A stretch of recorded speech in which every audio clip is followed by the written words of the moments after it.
Lakini kuna kitu kimoja nitakwambia my brother Daniel. Yes.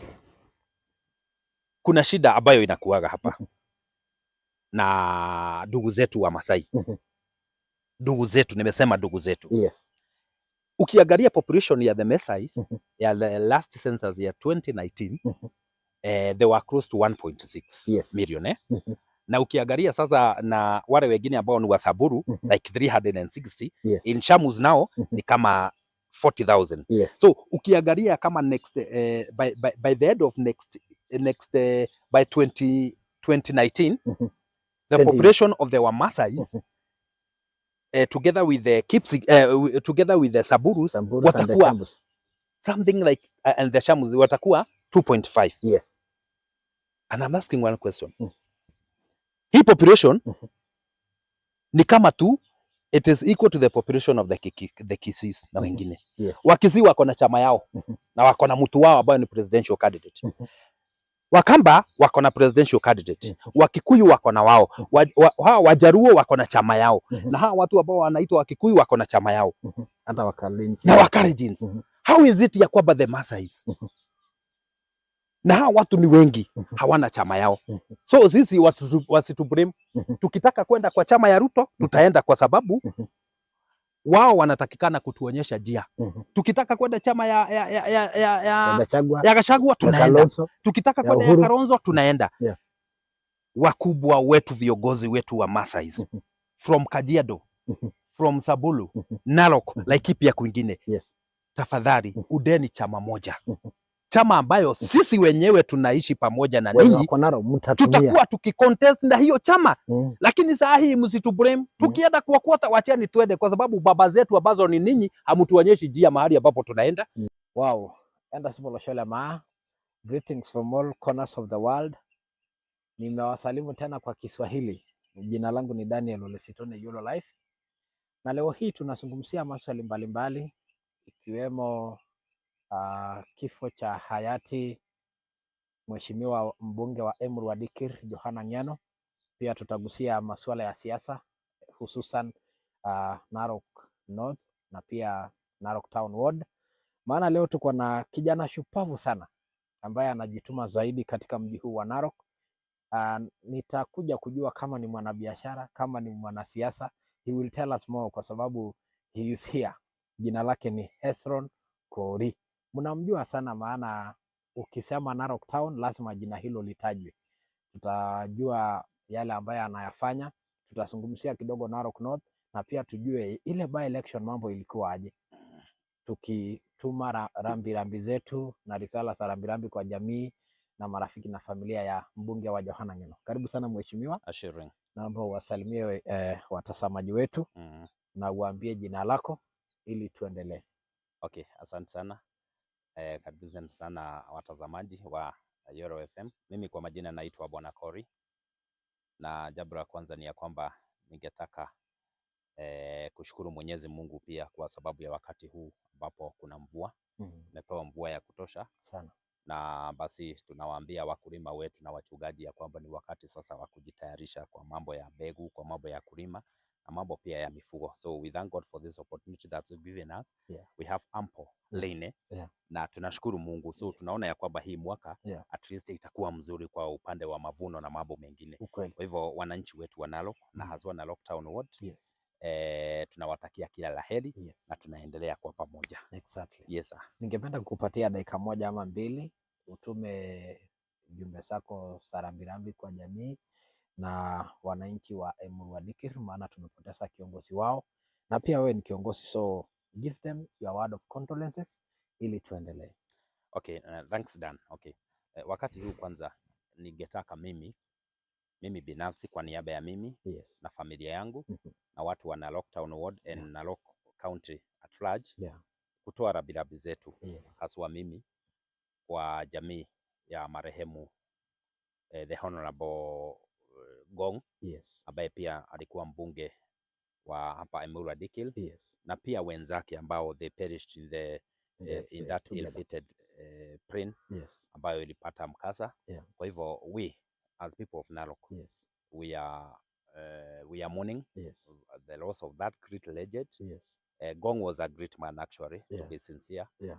Na Gong, I came to know Gong like 5 years ago. Yes. We have interacted a lot and even like a month ago. Yes. Although mtu akikufa watu husema ya kwamba tulikuwa na yeye, tulikuwa tunaongea na yeye, tulikuwa mimi like a month we interacted. Yes. So the man actually meant his words well. Yeah. Na ni mtu ambaye hakika alikuwa mtu ambaye anapigania jamii yake. Exactly. In fact, many of these politicians like we young politicians we emulate Gong kwa mambo mengi sana. Kitu ya kwanza ni ya kwamba the man was brave. Yes. Ni mtu ambaye alikuwa na ujasiri, na hiyo ujasiri tukitaka kuona ni ya kwamba hata jamii yake encourages the Kipsigis to be praised, ni ya kwamba walikuwa wanataka sana huyo jamaa na walikuwa wanampenda kwa sababu ya huo ushujaa na ukamafu wake ambao walikuwa nayo. So it's a great loss for the people of Emurua Dikil and the county of Narok at large kwa sababu ya kumpoteza kijana huyu ambaye alikuwa kijana poa. So kwa niaba ya watu wote pia, kwa sababu tunajua ya kwamba even the governor himself na watu wengine they are bearing this loss. So we are so very sorry. Na tunaomba ya kwamba Mwenyezi Mungu atawapatia kiongozi mwingine ambaye analingana na matendo, inalingana na matendo ya huyu jamaa na pia wenzake ambao walikuwa naye, my friends Sportpesa na wengine ambao walikuwa kwa hiyo plane. We are very sorry for that. Na tunaomba ya kwamba familia yao iwe comforted. Thanks so much. Wow. Tunatuma tu our condolences to the 6 families including ile ya pilot na ya Mheshimiwa Ngong. May God comfort them at this particular time. Mheshimiwa, tuko na maneno mengi ambayo yanaendelea. Labda iko mtu anakutazama kwa mara ya kwanza na hajawahi jua Kori anafanyanga nini ama Kori ni nani? Can you give us a small background of who is Kori? Kori ni mwanabiashara, ni mwanasiasa. Who is Kori? Tueleze tujue leo kidogo. Asante. Sasa jambo la kwanza ni ya kwamba hapo mbele Dani umesema ya kwamba mko na kijana. Mimi for your good information sio kijana. Wewe si kijana? I'm turning 48. Really? This April actually. Next month on 29 I'm turning 48. So you can see ya kwamba mimi ni mzee. Mzee ambaye pia naweza keti chini nipatie That's true. 48 vijana pia advice na maneno mengine. But having said that, it's not limited to kusema ya kwamba hata mimi basi ni kijana. Pia kwa mambo mengine. Na kwa hivyo mimi ni mtu ambaye ni wa hapa Narok. I've been in Narok for long. In fact for almost 30 years. Familia yetu kubwa sana, familia ya Kori imekuwa hapa Narok. So mimi wakati ambapo nilikuwa primary school I started to visit Narok wakati ambapo nilikuwa nursery school actually. Kwa sababu baba zetu ambapo walikuwa hapa. Kuna mzee ambaye anaitwa Baba Kori, mzee wa Kori ambaye ni mwenye hii na Mayana High Table na Tuem. Au ni wazee, huyu ni mzee ni baba yangu kwa sababu ni brother ya my dad. So tulikuwa tunakuja Narok sana wakati huo. Tukifuga shule tuko na hata wakati mwingine kuna wakati ambapo I remember very well nilitoroka shule kwanza nikuja Narok. So nilikuwa ninapenda Narok sana wakati huo. Ukatoroka shule kuja Narok? Nikatoroka shule nikuje Narok kwanza nione vile maneno inaenda na iko hivyo. But now after like nilipomaliza shule nilisomea huko Nyeri, nikamaliza nikakuja hapa. Nilipomaliza shule immediately nikakuja hapa Narok. I started doing many jobs like kulima, mambo mengine. Also nikauza gazeti sana. I have been you have been a gazette vendor wa kusungusha for 13 years in Narok town. Actually for 12 years. Ukisungusha tu gazeti. Nikizungusha tu gazeti. That is when I came even to know people.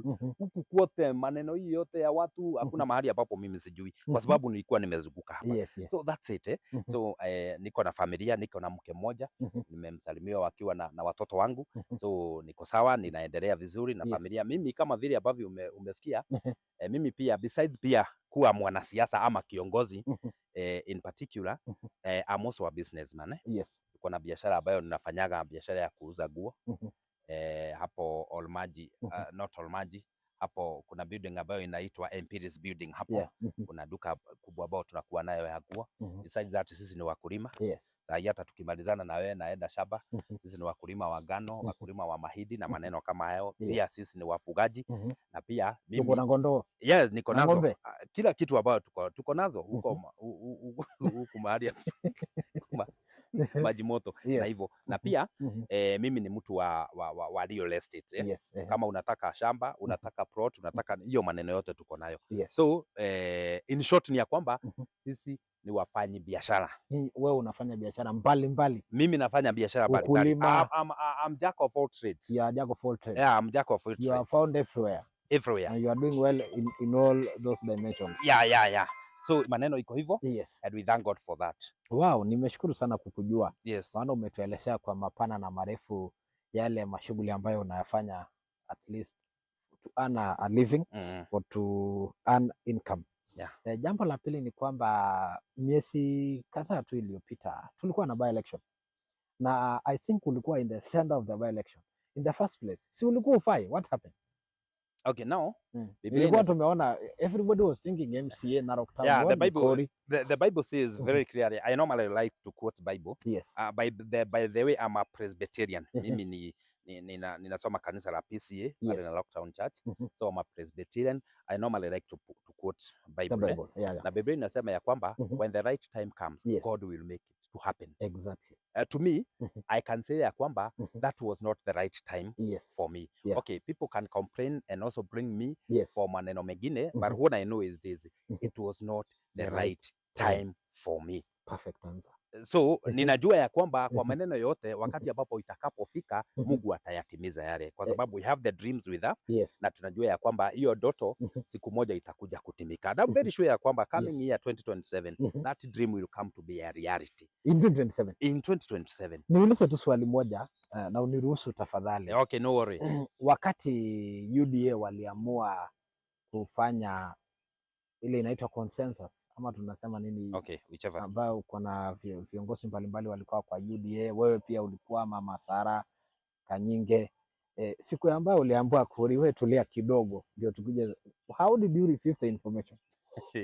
Okay, now now to make it open ya kwamba UDA we didn't do consensus as people wanasema sana. You didn't do consensus? Yeah, no. What we did tulichaguana na delegates. In Narok Town Ward, we have 15 polling stations. Yes. And out of the polling stations 15, kila polling station ilikuwa ilete delegate wawili. So mkakuwa 30. Na tukakuwa 30. Na unajua katika siasa mimi huwa ninataka kusema hivyo, there is this syndrome of mtu wetu. So kulingana na syndrome ya mtu wetu ni ya kwamba in Narok town yenyewe we have 6 polling stations ambazo ziko affiliated sana na tuseme tu ya kwamba tuseme tu basi wa Kikuyu. The Mount Kenya in short. So the 6 the 6 inside town. The 6 inside town. Which is Mashariani, Masikonde, St. Peters, Nenana, Ole Sangale.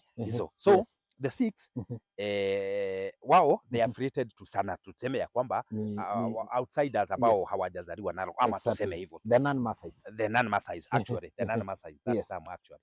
So you expected ya kwamba out of the 30 mimi ningepata 12. So na hizi zingine ambazo ni za the locals, the Maasais ambazo pia ni mingi pia kwa sababu ni 9 they voted for actually for Kanyinge.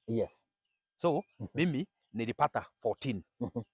And I thank God kwa sababu hata inamaanisha ya kwamba iko wengine ambao ni wa Maasai basi walinipigia kura. So I got 14, Kanyinge got 16.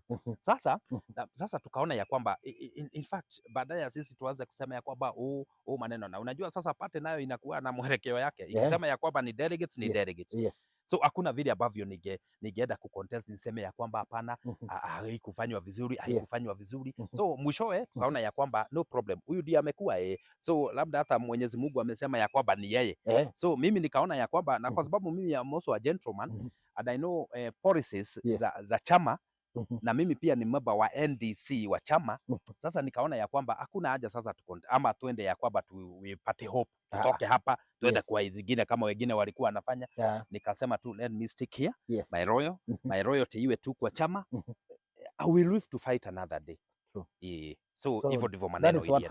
That is what happened. And you honorably accepted? I honorably accepted kwa sababu I was defeated. Sawa, So ile sasa maneno tulipomaliza, unajua sasa mtu anakuwa na uchungu kwa sababu kwa nini imeenda hivi? Kwa nini hatukuchagua Mlolongo? Kwa nini hatukuenda kwa voting? Kwa nini hatukufanya maneno haya yote? Sasa governor atatukalisha chini, katuambia kwamba sasa si tulisema tunaenda hii mwelekeo hii. Sasa tutafanya namna gani? Sasa we only had no option other than now to support out of the 30 candidate. Out of the 30 ni wewe tu na Kanyinge mlichaguliwa. Okay, mimi what I know is this. Mimi mwenyewe I got 14. Kanyinge naye he got 16. Sawa? Okay, I don't know where kuna wengine ambao labda hawakuwa hapo ndani wa what I know is this. It was a contest between me and him. Yes. Oh, kuna maneno ambayo watu wanasemanga Koria aliambiwa wewe tulia, maana kuna tumepea wewe uko na kasi in other ways kwa government, sijui utapewa pesa kiasi fulani ndio utulie. Hiyo mambo ni ukweli? Wewe labda hebu niambie, you can be a consumer of that intelligence sana.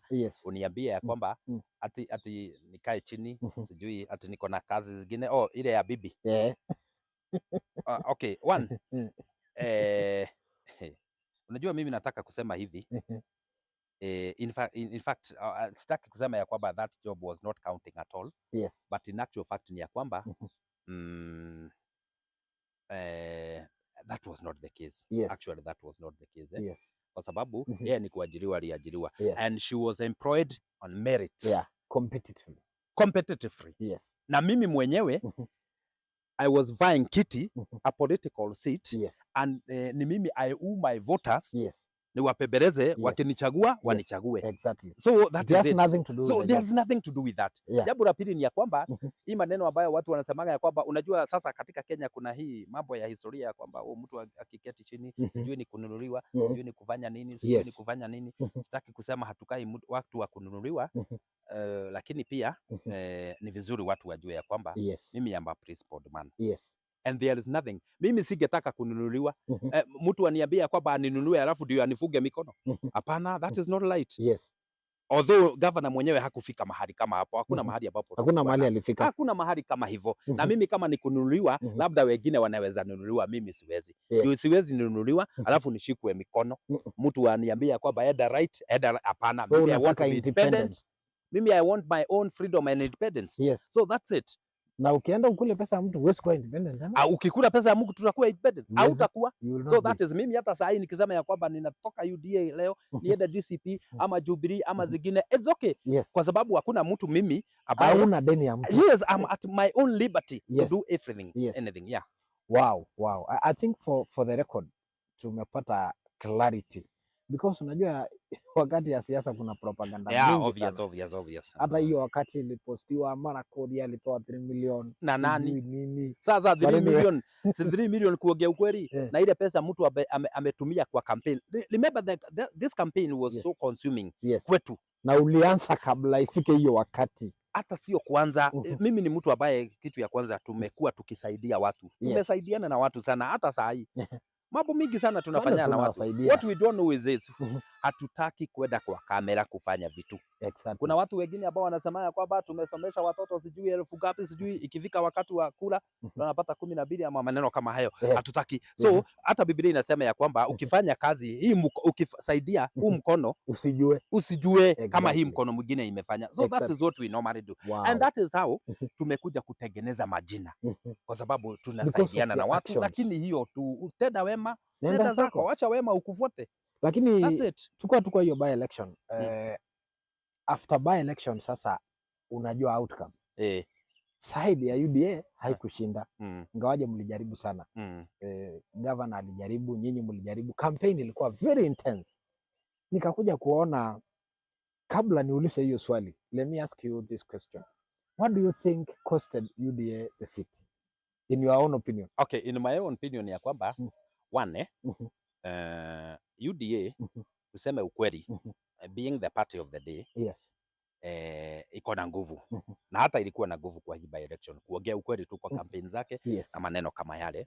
Lakini mimi ningesema kitu ya kwanza ni ya kwamba ukiangalia katika campaign zetu za UDA zilikuwa mzuri sana, lakini after wiki moja hivi ama mbili za mwisho ndio kampeni zetu zilikuja kuharibika. Na ziliharibika kwa sababu kuna watu ambao walitumwa from outside kuna mama ambaye anaitwa Betty Maina na wengine ambao walikuja wakakuja wakafuruga kila kitu, ile mipango ambayo tulikuwa nayo, wakakuja, hawakuwa wanataka kutuona, hawakuwa wanataka, walikuwa wanafanya vitu bila consent even ya governor mwenyewe, even the governor na wengine walikuwa they were complaining. Hakuna mahali ambapo uliona Betty Maina na wengine wakiwa na platform pamoja na governor ama na kina Rebecca Tongei ama na wengine ambao ni viongozi wa huku kwetu Narok. Wale wanakuja tu wakakuja tu wakafanya tu maneno yao na mambo yao tofauti hivi. So kampeni yetu ikaanza kufanya nini? Kuharibika. Kuna outsiders wamekuja. Kuna outsiders wamekuja. Yes, hawajui style ya huku. Hawajui vile tunafanyaga. Yes, they are not consulting. Walikuwa wanasema kwamba siku ya leo tunaenda kupeana bosho. Sijui wakienda kupeana hapo kunatoka vita. Maneno mengine hawatuambii. Tukiwaambia kwamba kama ni bosho twende tupatiane hapa, tufanye hivi kwa sababu hawa ni wetu ambao tumeishi pamoja na wao. Na nyinyi ndio mnaelewa. Na sisi ndio tunaelewa. Hauwezi kuja bedroom ya mtu alafu ukuje tu baadaye ya kukati shit nini bedroom ya mtu uweze kufanya maneno ambayo haistahili huko. Na sisi ndio tunajua hiyo bedroom yetu hadi ambapo iko. Otherwise to talk the naked truth, governor alikuwa amejaribu sana na leadership of UDA ya Narok County walikuwa wamejaribu sana na tuliwa support 100%. We supported them 100%. It is only that after by election that is when kuliwaambia kwamba hawa sijui ni wasaliti, hawa hawakufanya hivi, hawa hawakufanya hivi, hawakufanya. There is no problem with that.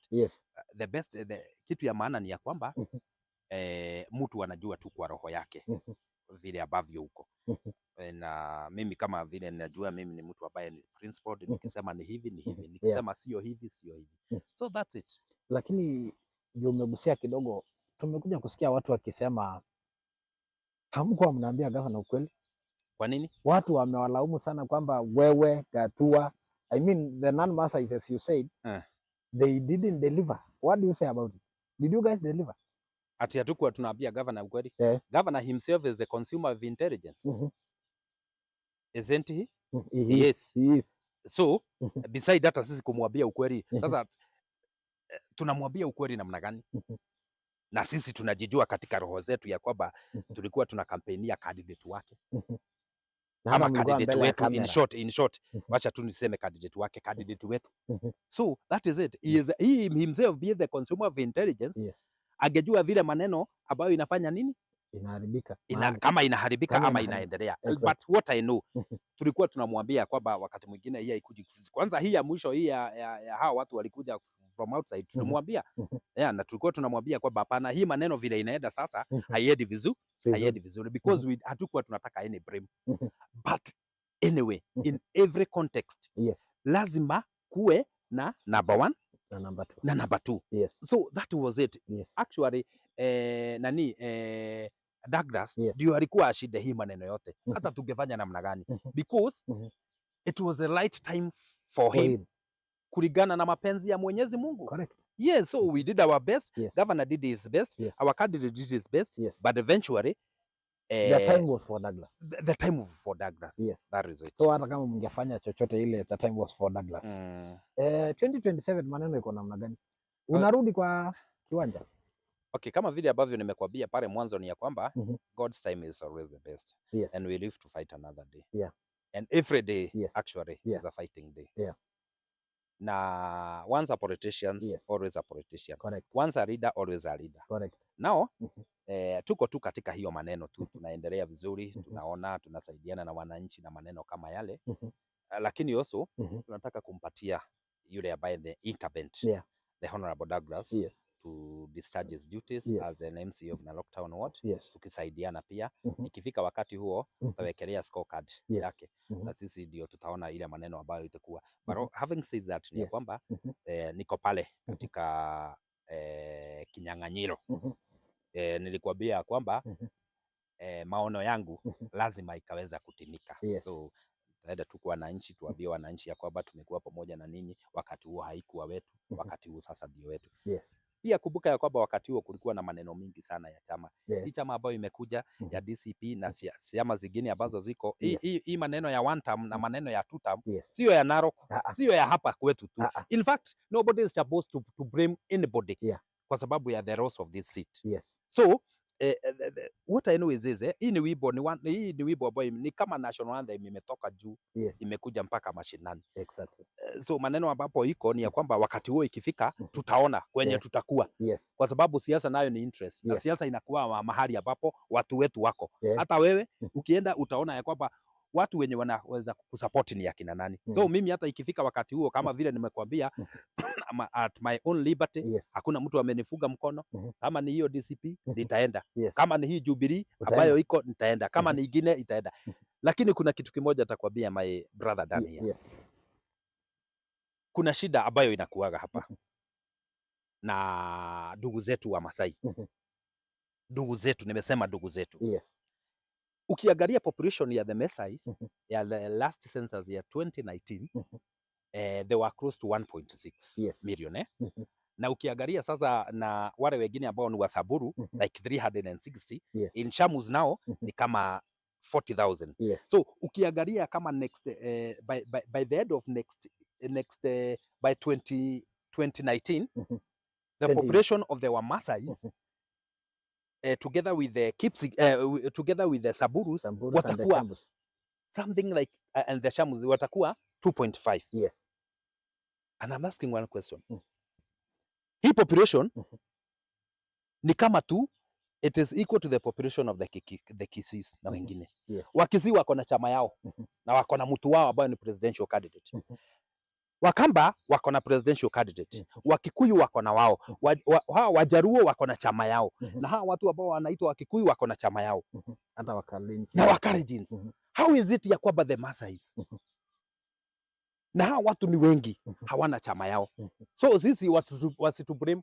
Tukitaka kwenda kwa chama ya Ruto tutaenda kwa sababu wao wanatakikana kutuonyesha njia.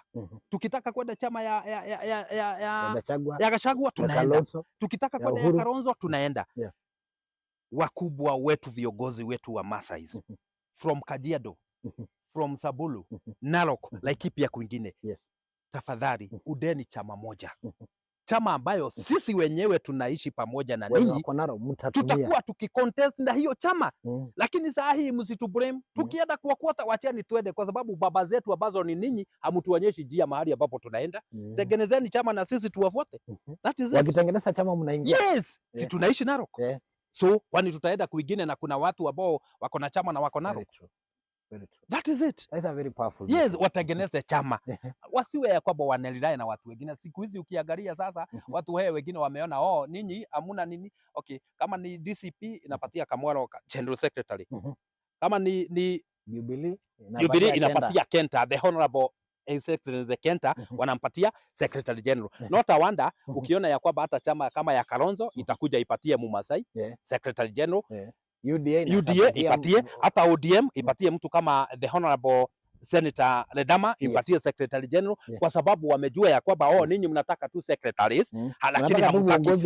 Lakini hao watu wako na uwezo wa kuunda chama yao, waende Kajiado waungane na akina Lenku, akina hao wengine waungane watengeneze chama na sisi tutakuwa hapo. Lakini sasa hata tukienda wapi tusiulizwe na mtu.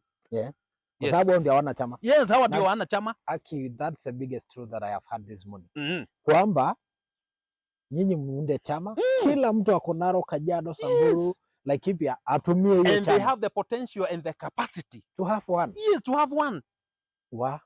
I think that's a big challenge to the leadership of Narok.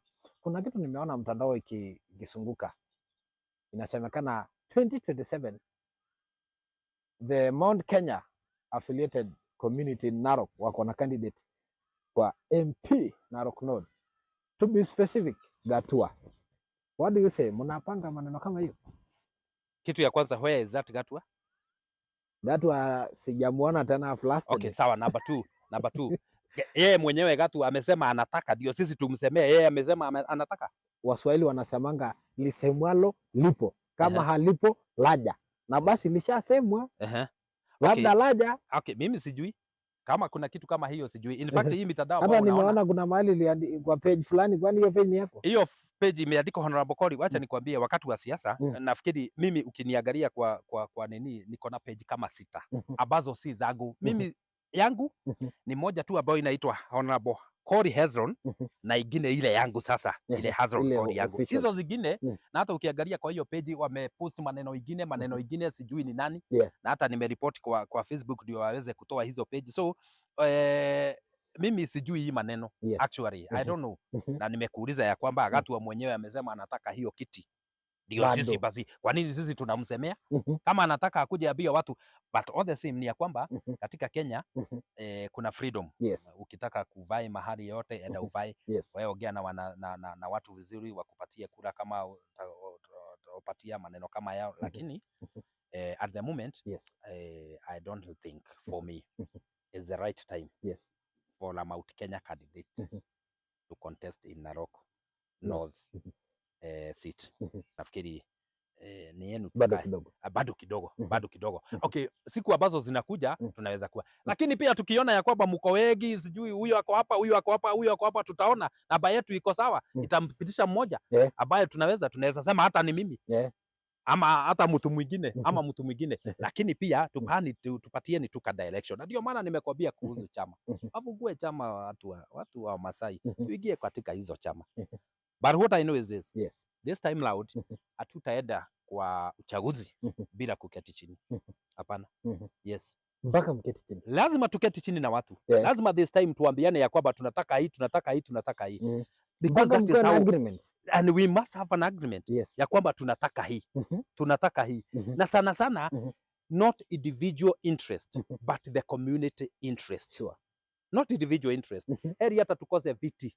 Hizo viti vinapeanagwa sijui za masio, sijui za madirect, heri tukose. Lakini community number one iwe ya kwamba iko included pale. Ile maneno ambayo ya community inatakikana. Community inataka mashule. Community inataka hospitali, inataka mabarabara, inataka pia employment ya vijana wetu. Community pia tunataka matenda.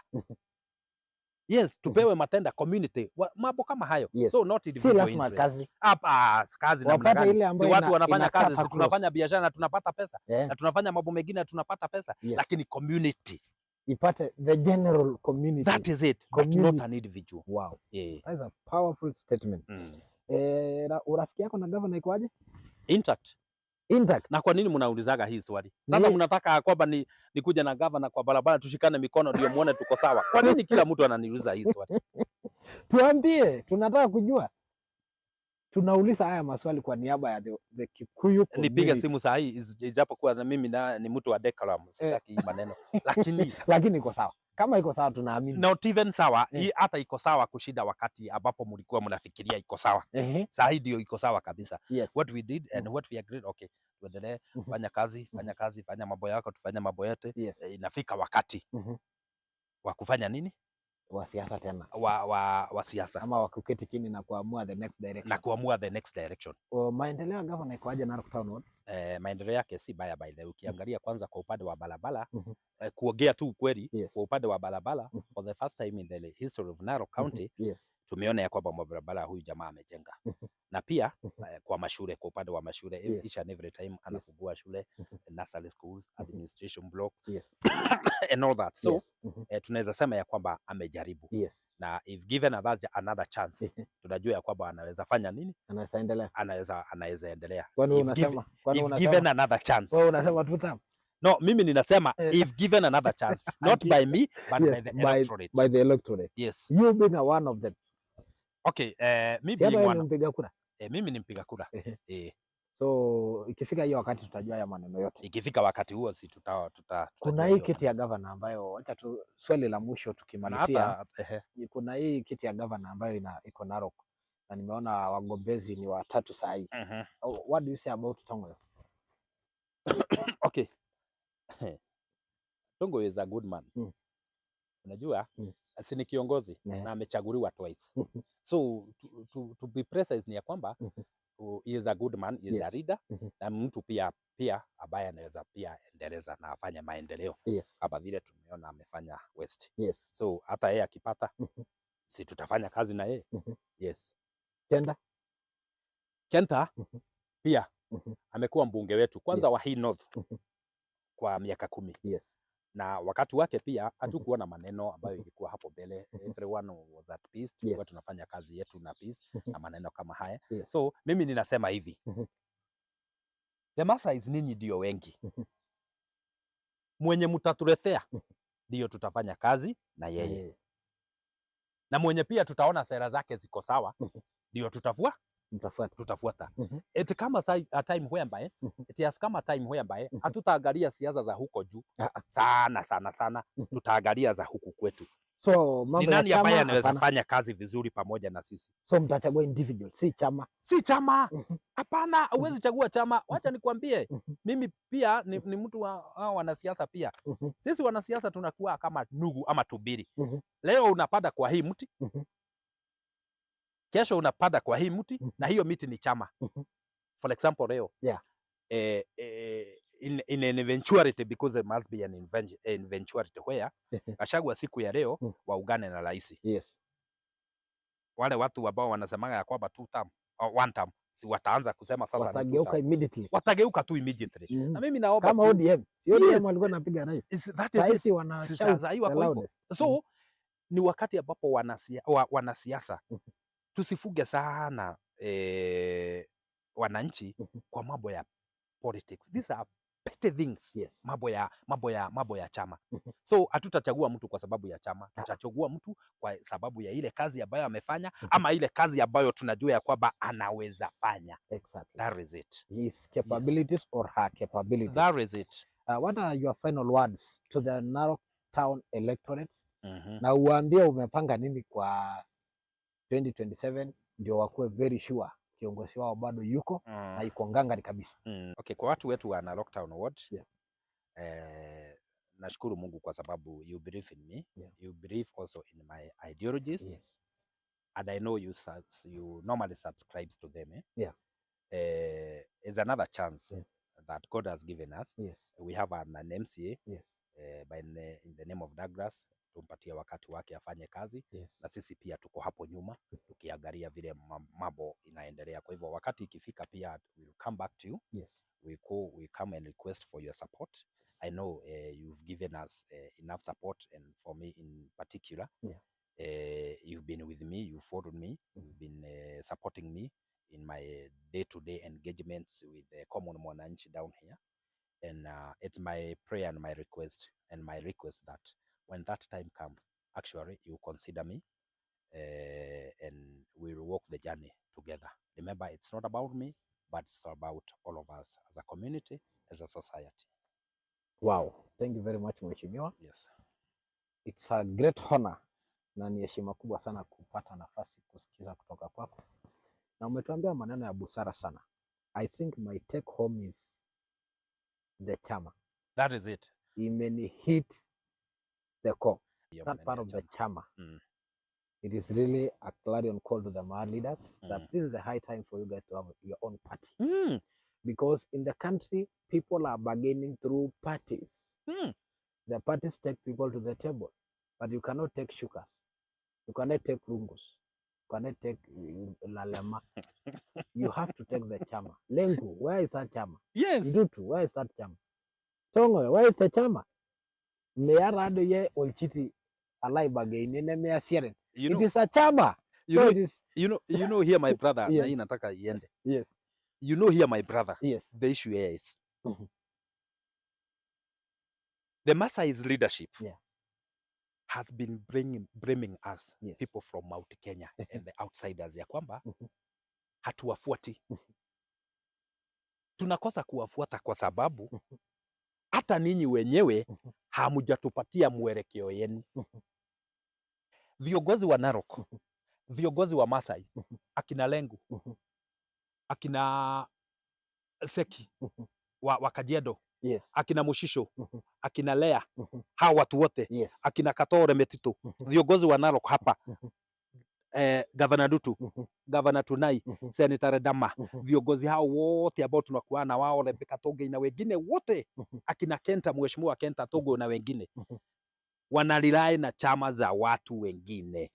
Na wao wenyewe, they have the capacity and potential to form the party of their own, whereby we as the Mount Kenya fraternity will just rally behind them. Yes, who are Narok. Even the Kalenjin in Narok. Yes, even the Kalenjin in Narok. Yes. Wacha nikwambie, hakuna vile saa hii tuongee ukweli tu. Enda mahali kama Kisumu. In fact hao watu kwa sababu locals ambao ni Wajaruo wanakuwa na chama yao. Wao watu hata Wakikuyu na ambao wengine ambao wako huko.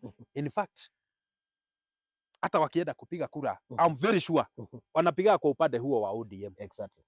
Hata sisi hao vijana wazee au viongozi wakitutengenezea chama, sisi wenyewe tutakuwa kwao direct. So wasitu blame. Yeah. They should take the challenge and work with the challenge. Take the challenge, work with the challenge. Thank you very much.